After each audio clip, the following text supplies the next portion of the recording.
Hello, night owls. Welcome back to another episode of Adults After Dark, where the night slows down and real conversations begin. Today, we're talking about something that many couples think about, many couples struggle with, and yet don't always talk about it. We're talking about sexual intimacy in relationships and marriages. Why it matters, what happens when needs don't align, how to deepen the connection, and how to navigate different drives, desires, expectations, all in a respectful, honest way without hurting your partner's feelings. If you're in a relationship and you've ever asked yourself, are we on the same page about sex? Or how do I feel close even if our libidos differ? Then this conversation is for you, so just keep on listening. But before we jump in, just a friendly reminder, this is an adult audio conversation. No filters, no judgments. Only grown folks talk and open minds. We just ask that you be respectful of one another.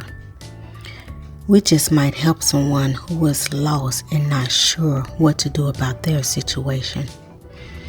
Tonight, again, we're discussing what's one thing you've wondered about sexual intimacy in a relationship. Let's talk about it. Leave your comments below. So let's start with part 1. Why sexual intimacy matters. First off, let's get clarity. When I say sexual intimacy, I don't just mean the physical act of sex. I mean sexual intimacy as the combination of physical closeness and emotional vulnerability. It's about feeling seen, it's about feeling desired, and it's also about feeling connected. When both partners mutually desire and consent, sexual intimacy brings a host of benefits. It can strengthen emotional bonds because during and after sex, the body releases oxytocins, or sometimes called the love hormones, and that supports affection, bonding, and trust. It also serves as an expression of love and desire for many people. Sexual connection is a profound way to communicate, saying I want you and you matter to me as a way of communicating. It enhances overall intimacy, talking about desires, preferences, boundaries, being vulnerable, and being open about what you like and what you don't like. All of that builds emotional intimacy beyond the bedroom. And I think we all want that beyond the bedroom. It's nothing like the emotional intimacy when you're cuddled up with your mate, someone you love, and you just have pillow talk about any and everything. It also reduces stress.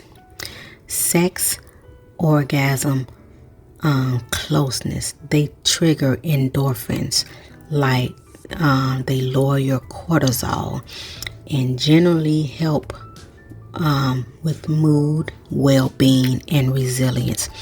So you know how you get with someone and after you all make love, you just feel just like you're on top of the world. There's no stress, there's no anger, any of that. It really helps your mood. It can also boost self-esteem, feeling wanted, being desired by your partner, feeling accepted in your body and your sexuality. All of these things feed confidence and also makes you have a positive image of yourself. So yes, sexual intimacy can be very healthy, nourishing. It's a nourishing part of a relationship. Okay. So what happens when your needs don't align? Reality check. Just being in a relationship doesn't guarantee that both partners' sexual needs or sexual desires line up. Have you ever came across someone that you were physically attracted to, and you may talk for a while, maybe go on a few dates and all of those things, and when it's finally time to get intimate with each other, it wasn't what you thought it would be or what you hope it would be or what you expected it to be. That's disappointing. That's when your when your needs don't align. Okay, you just knew that you was gonna just get what you needed from this person, and it was disappointing. Okay, that's when your desire, when everything, it just does not align. Now, if you are dating someone and seriously dating someone, and you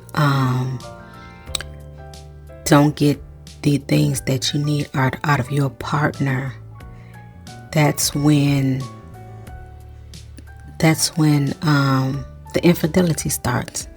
Because if you're not getting it from where you're supposed to be getting it from, then someone else will do it.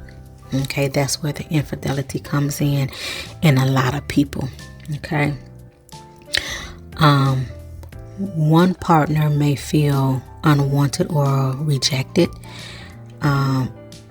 If the other has a lower desire or isn't engaging in sex as often as the first partner expects, then here comes the resentment. Frustration can build.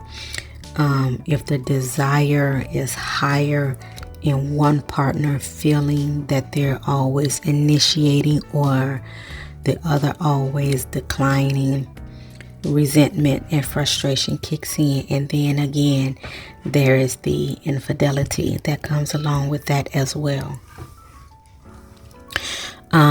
Emotional distance and loneliness.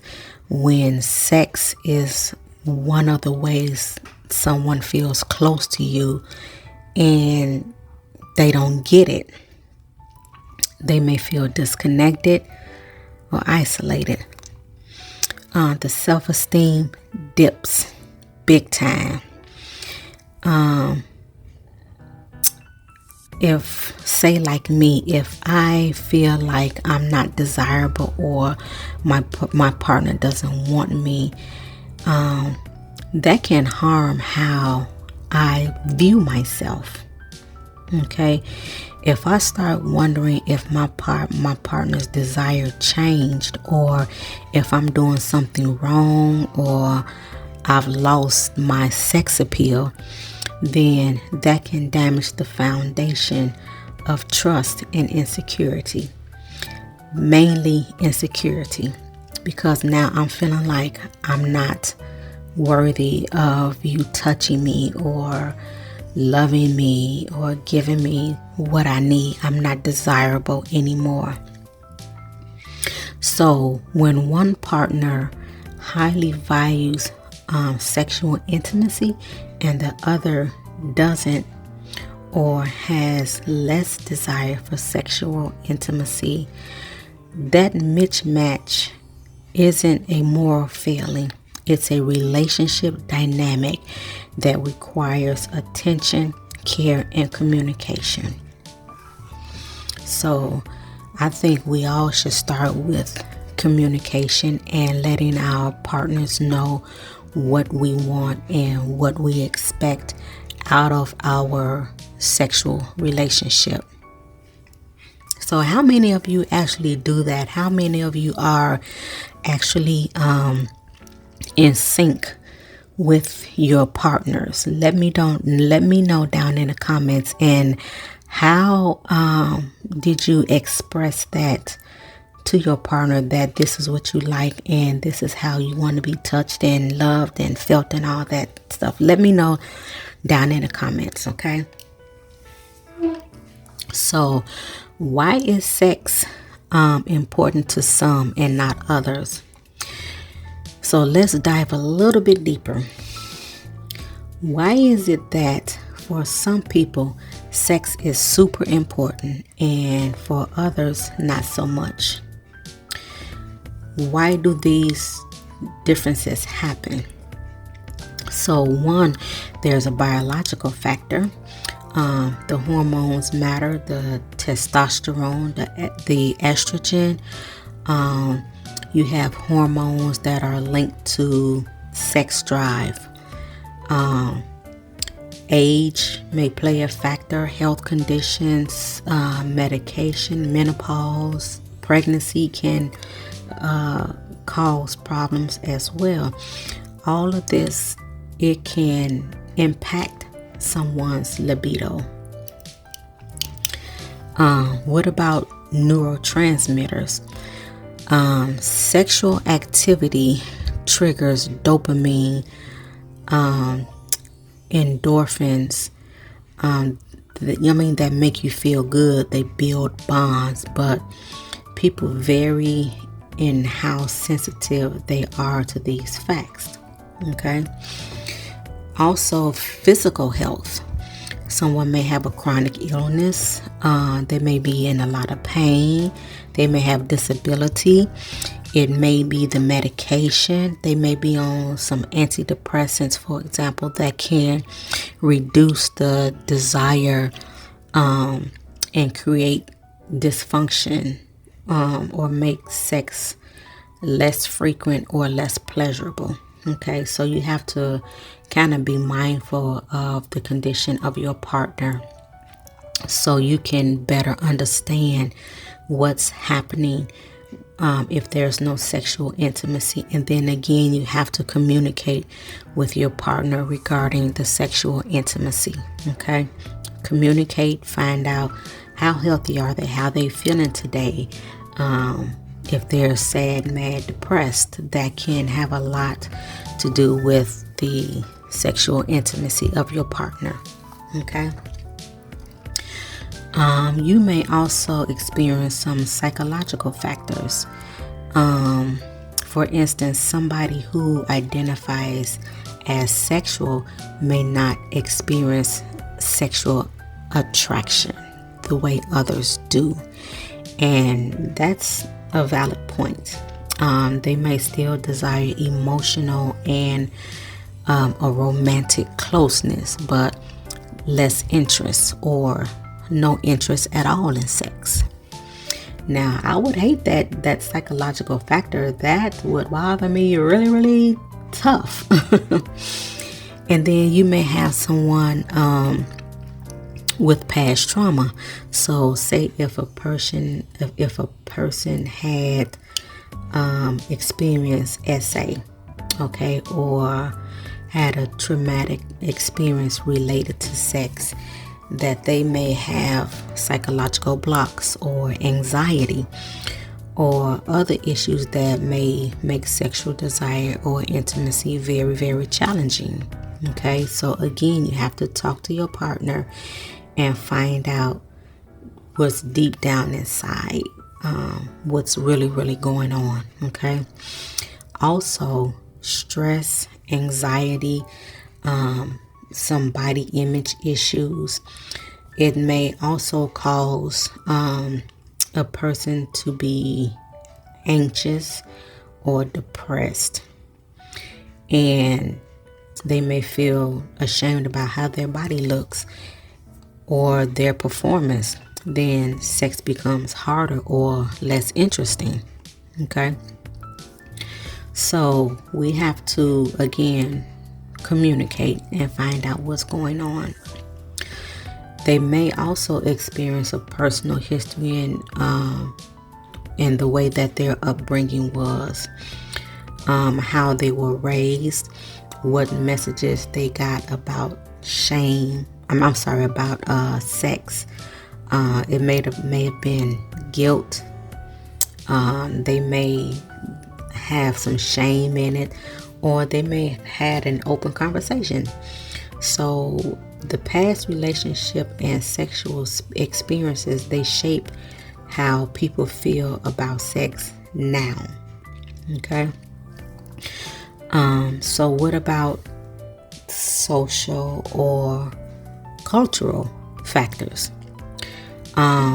Some cultures or religions emphasize sex only as procreation. Others are more open. Their belief can linger unconsciously. I worked in a community health center once, and we had a Jewish doctor. It was a male doctor. He was Jewish, and they did not believe in. How can I put this clean? They didn't believe in wasting their seed. I don't know if I can say the word on here, but they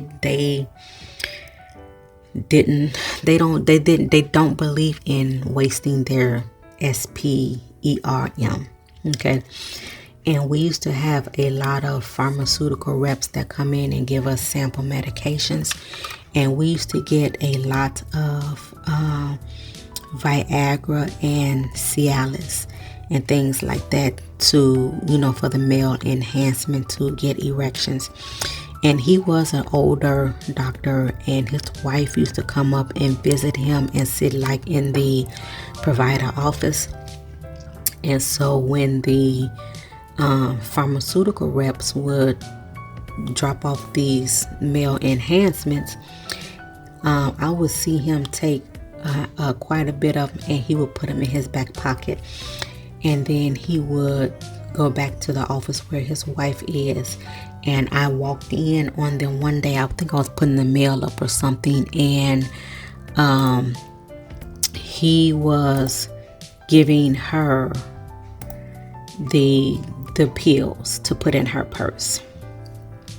So yeah, and then I found out that they believed in utilizing, I guess I can say, utilizing their their sperm. I hope I can say that on here. Forgive me if I can't, but yeah, they didn't just like a lot of men would be intimate, and then some of them would pull out. They didn't believe in that. They did what they supposed to do with it. So let's talk a little bit about the media and expectations. So a lot of people watch a lot of porn, and I guess that's to help them get aroused, or help them get their partner aroused. And it helps. It helps, but I don't know what to say about that. I don't know, but I don't know what to say about that. That's kind of, because I guess you can look at it one or two ways. Either you just addicted, and that's the only way you can get aroused, or you just like to, help each other get aroused that way. And like they're like always in the mood, and I don't know, but then they got these perfect bodies, and You know, I don't know. I can't really put that in perspective. So I think I'm gonna just leave that alone. But yeah, if you watch porn, I think you know what I'm trying to say. I can't really get the words out the way that I want it to be clean, but if you've watched it, then you kind of understand. Say like relationship dynamics, for some couples, sex is mainly for bonding, and for others it's more functional or even optional.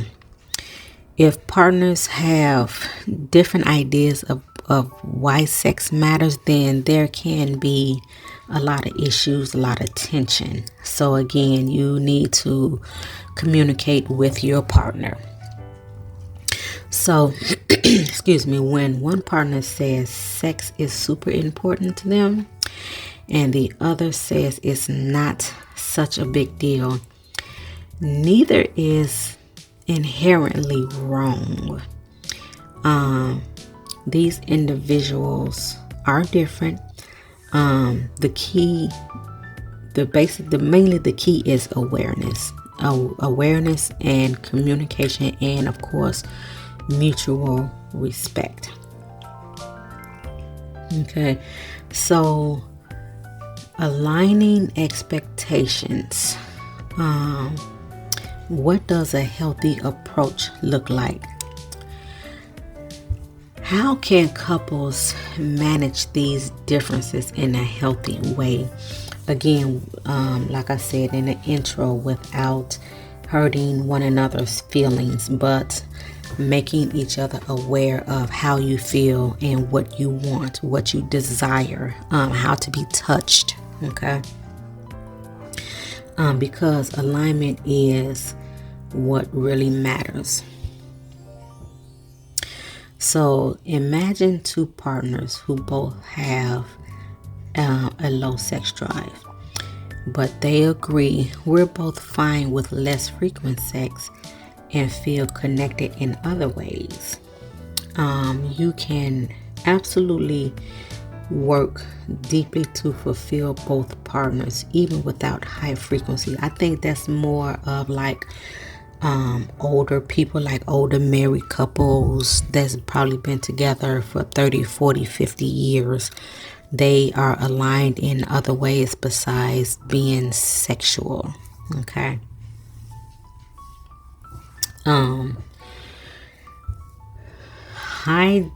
Say both of you are high desire partners who share similar frequencies and style of sex. That alignment can support like relationship satisfaction, because you both are aligned together. You know what you want, you know what the other likes, you know how to treat the other. Okay. Now, if one partner has a higher desire than the other, then that risk is what is called mismatched. Okay. But again, there are other ways to navigate it. Again, being open, being honest, don't be judgmental in your communication. Discuss desires, discuss expectations, discuss the comfort levels and your boundaries. Framing the conversation around your connection rather than your faults. Okay. Exploring what intimacy really means to the both of you. It may not always include being penetrated. Okay. Maybe more cuddling, maybe a massage, a playful touch, or exploratory sex in different rhythms. How about that? That would be a good one. Finding mutual acceptance and compromises. Perhaps one partner agrees to to more frequent sex than they would have normally picked. The other agrees to be more communicative. They communicate more and or initiate intimacy more and different, or the frequency to increase the quality and the closeness. That would be a good way as well. Also, recognizing and accepting that sex drives can shift over time. As we get older, things change in our body. We may be pregnant. It may be illness. We may be aging. We may be too busy parenting. Things change.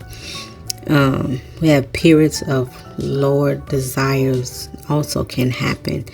Having a compassionate attitude does help. It helps with the communication as well. So if need be, you can seek professional help. You do have sex therapists out here.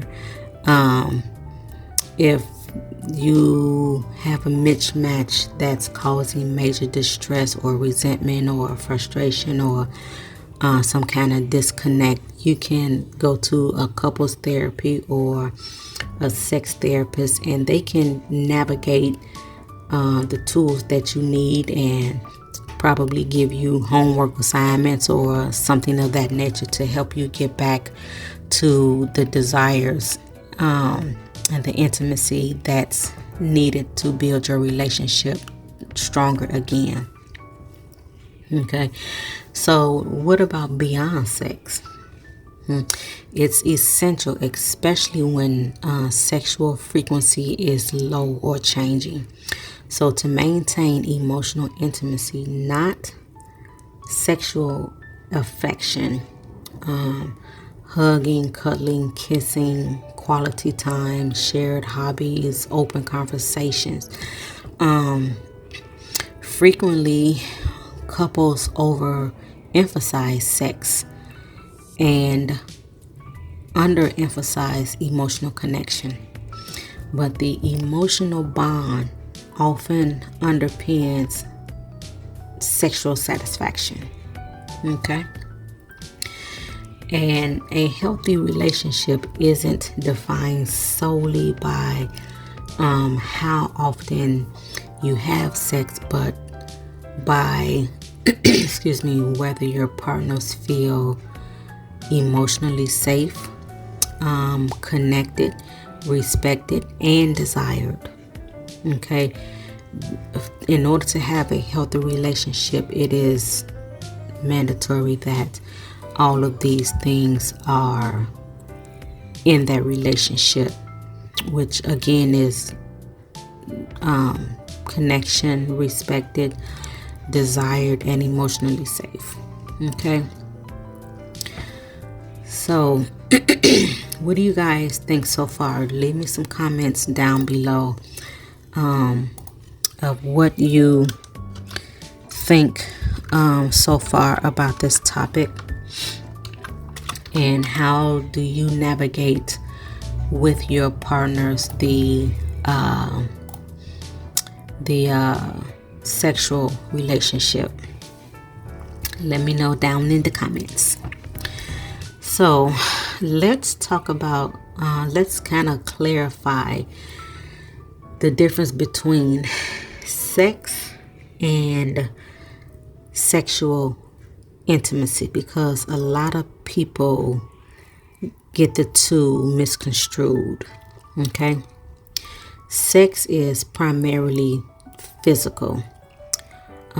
It's arousal, it's physical pleasure, it's orgasm. It may lead to reproduction. It can happen without any emotional connection. You can go out and have sex with anybody. Even in a committed relationship, it can become a mechanical, or it can be disconnected. Now, sexual intimacy, that's deeper. It blends the physical affection, emotional closeness, vulnerability, trust, acceptance, desire, emotional closeness. All of that is a deeper sexual intimacy. It includes non-sexual elements like holding hands, cuddling, deep conversations, being desired, being seen, gentle touches, kissing. Okay, it's deeper than just regular sex. So when you prioritize sexual intimacy rather than only mechanical sex, the whole relationship is much better. You get the increase of emotional closeness.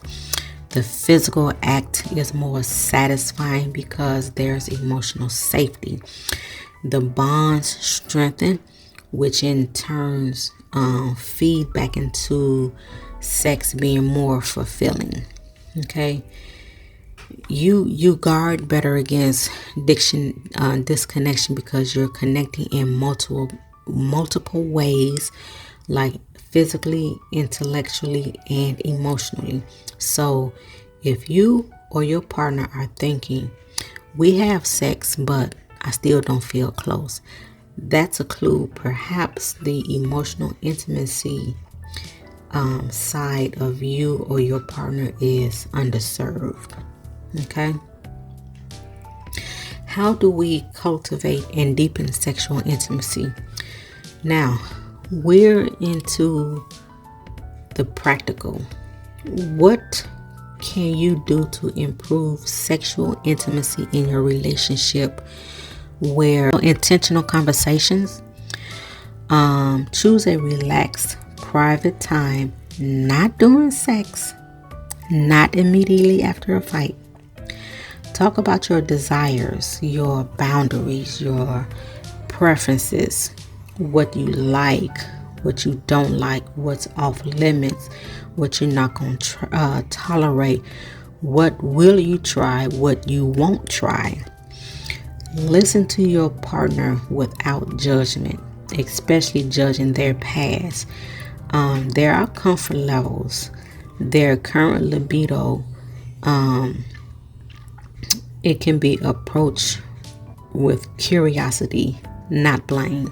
Okay, so make sure that you don't judge your partner for their past or what they have went through in their past that make them have their guards up.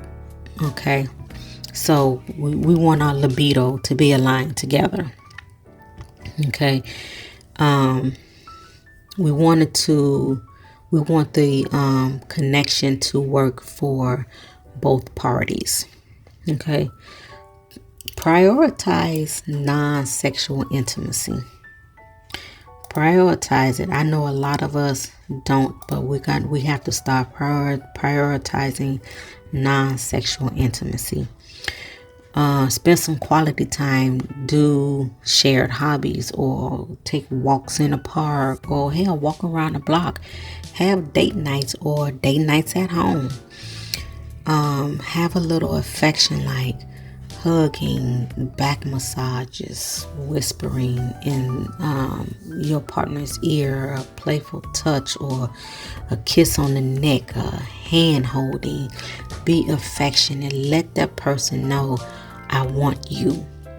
Okay, and not just in a sexual way. Okay. We also should have emotional check-ins. Like, ask your partner, how are you feeling about us? Have you felt close to me lately? Or I haven't felt close to you lately. How can we fix it? So when you build that foundation, sex becomes part of a broader intimacy rather than only intimacy. Okay, so do your check-ins and find out if there's something lacking, what can be done to fix it. And then when you find out what can be done to fix it, work on it. It may not happen overnight, but work on it so your partner will see, oh, they are trying. Okay. Embrace non-sexual affection as such as foreplay of life. Not foreplay before sex, but the foreplay of life. Again, cuddling, kisses on the lips, back rubs or massages, body to body contact without any hurry or expectation of sex. Okay, I think that's the best kind of emotional embrace. So these acts, they build trust, they build comfort, they build desire. They help your partner feel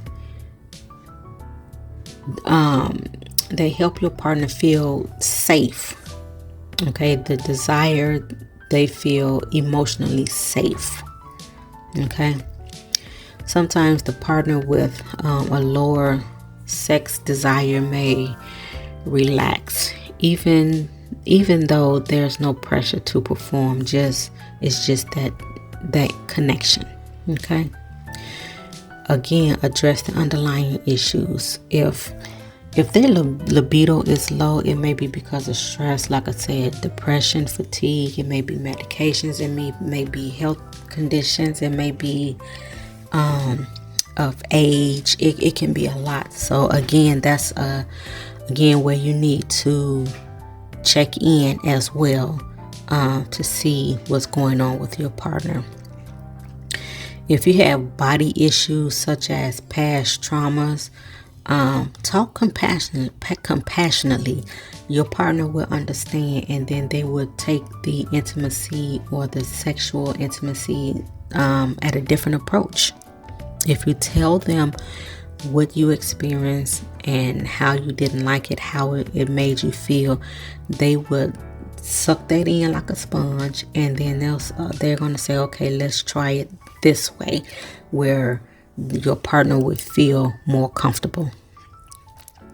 Now, if one partner is consistently initiating and the other is always declining, the pattern needs to be open for discussion, not passive frustration, because we don't want the infidelity to start because what one person won't do, the next person will. And then again, there's couples therapy, and you also can have sex therapy. You can do everything online now. So if you need to look into that, there's no shame in it. Look into it. You can maybe meditate or do some yoga. Maybe some form of exercise to kind of get the release off. I know a lot of people say when they go to the gym, they feel 10 times better. They feel more rejuvenated.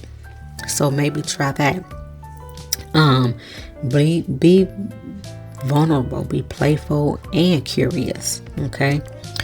True intimacy invites risk. Maybe share some fantasies. Again, admit what you like or are insecure about.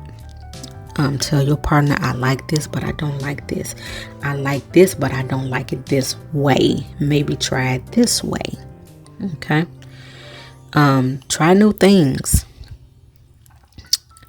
Get out of your comfort zone. Try a different position, maybe role play. Maybe a sensual bath, maybe take a bath together or a shower together. Changing the location. All of that can reignite the desire. Try it. Laugh together. Make it fun, not just a performance. If some of you like to talk dirty, talk dirty. Okay? If that's what arouses you, then that's what arouses you. Find something that turns your partner on as well. Okay? Be comfortable rather than being anxious. Okay?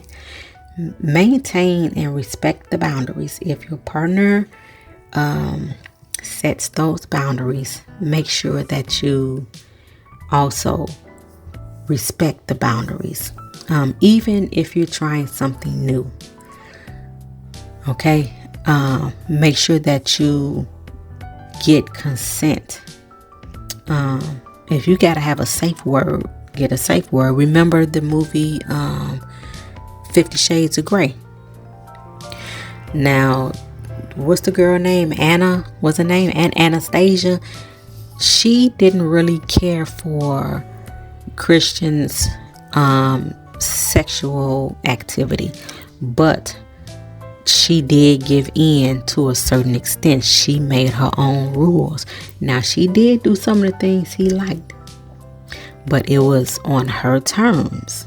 So that would be helpful as well. Okay? If your partner said not now, or I'm not in the mood, respect it and use it as a cue for a different type of connection. Okay? Not rejection or shame. They may have been with the kids all day. They may have worked all day and dealt with the knuckleheads on the job all day, and they just not in the mood for that. So again, you can ask your partner, what can I do to help you feel better? Okay, it doesn't always have to be sex. Okay, that's another form of intimacy. If the partner is feeling pressured, that can destroy the intimacy. The goal is connection, not compliance. Okay? So, if your partner say, I'm just not in the mood, what can you do to help your partner if they feel stuck? Okay? If they're not in the mood, ask why. Again, communication. Find out what the issue is. Talk to your partner. Like I said, they may have had a hard day at work. There may be fatigue. It might be stress. It might be hormones. They might just feel emotionally distant. What can I do to make you feel closer to me, or me feel closer to you? And then try your best to do what they're asking you to do. Okay, like I said, it's not gonna come right away, but at least they will see that you are trying. Okay, you are trying. They'll see that. What about my partner wants more than I can give? Don't ignore it. Again, have communication about it. Maybe you can meet halfway. Frequency changes, style changes, or more foreplay, more non-sexual affection. What if sex becomes a duty? If it feels like a checklist, intimacy suffers. Pause and reconnect. Ask how you can bring the desire back. Maybe less expectation, more spontaneous, more touch, maybe more fun. What about, I feel rejected when they decline? Share how you feel. When you say no, I feel unwanted. Can we talk about what's going on then? Avoid blame. Focus on your feelings and your needs, and your partner's feelings and also their needs, because if you feel that way, I'm pretty sure that they felt that way at some point in time. Okay. What if you have different libidos? 9 times out of 10, you're gonna get somebody with a different libido. You have to compromise. Not with more sex or less sex. Again, meet in the middle. Okay. You don't want to miss out on the deeper connection, the closeness, the emotional safety, and the trust. Okay. that can also bring your libido back up, because if you have all of those things, the sex is going to come naturally and it's going to feel 10 times better. Okay. The higher the desire, the more adjustment and expectations someone is expecting. So if your desire is higher but your partner's is not, meet in the middle. Figure out how can you both get aligned, how can you get on the same page. So with all of that being said, when do you consider some kind of therapy? So if one or both partners feel chronically unsatisfied, resentful, or disconnected, maybe if there's a trauma, medical issue that's affecting sex, if the communication about sex always leads to a fight, shutdown, or avoidance, a sex therapist can help map out those problems and facilitate a conversation. Again, suggest some kind of exercises and help you out through your sexual intimacy experience. They have couples therapists and sex therapists that can actually help you out with that. So let's kind of sum up what we've talked about. So sexual intimacy is more than just sex. It's the blend of physical connection and emotional closeness. Okay? It has real benefits: stronger bonding, lower stress, higher self-esteem, and a better overall relationship satisfaction. But when needs don't align, when one partner values it more than the other, or libido changes over time, problems can arise. Rejection, resentment, low self-esteem, and also isolation. Okay. Why differences happen is because of biological, psychological, social, or maybe a cultural background. All that play in a role. It plays a role. It's not to blame anybody. The health of a relationship isn't defined by how many times you have sex. It's defined by whether the partners feel aligned in expectations, feeling emotionally safe, connected, and desired. Remember that, okay? To cultivate sexual intimacy, we intentionally talk. We prioritize non-sexual connection, by being playful and curious and respecting boundaries and always addressing the underlying issues.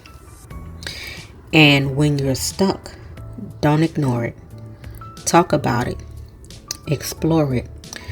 If you need therapy, don't be ashamed. Get therapy, especially if you want the relationship to work. The goal isn't to be perfect.